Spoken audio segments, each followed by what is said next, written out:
Ruth, can you tell me how you think the debate went? I'm pleased with how it went. I think we got the points in. It was very well organised, so it meant that we could all get our points over. But I'm pleased that I made the points I made, and that we still haven't got commitments from the Tories, from Mary McLeod, on VAT, on children's clothes and food. The Labour Party's manifesto is out now. Can you tell me more about the key policies? Sum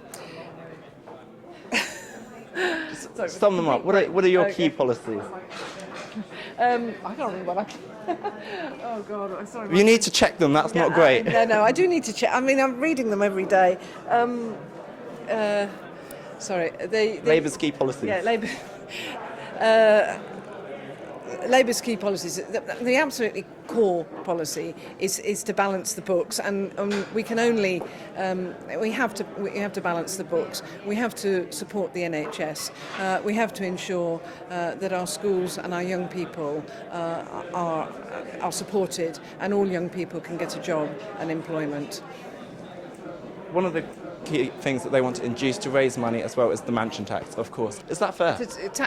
It's a tax on properties that were valued at 2 million when the tax was first announced, and I think it is fair. I think that people who are fortunate enough to live in large and valuable properties should pay, because at the moment you don't pay any more council tax if you live in a property worth $500,000 than a property worth 35 million, and I think it's absolutely reasonable. But of course, remember that only those in higher tax brackets will actually be paying that tax. The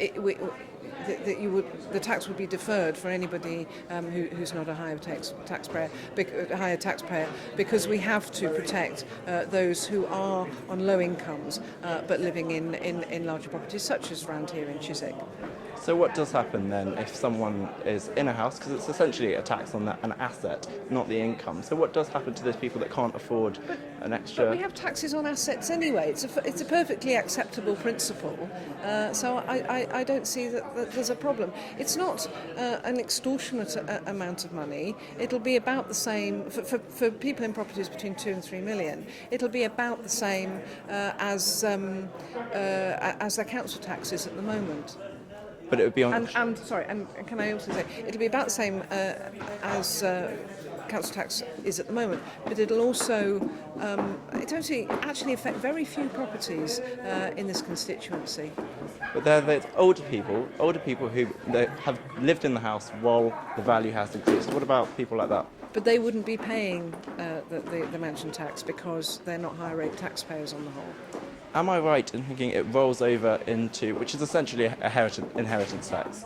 Well, yes, it rolls over and is paid on the sale of houses, and that's not an unusual mechanism used by HMRC for certain kinds of taxes for people who don't have the current income to pay.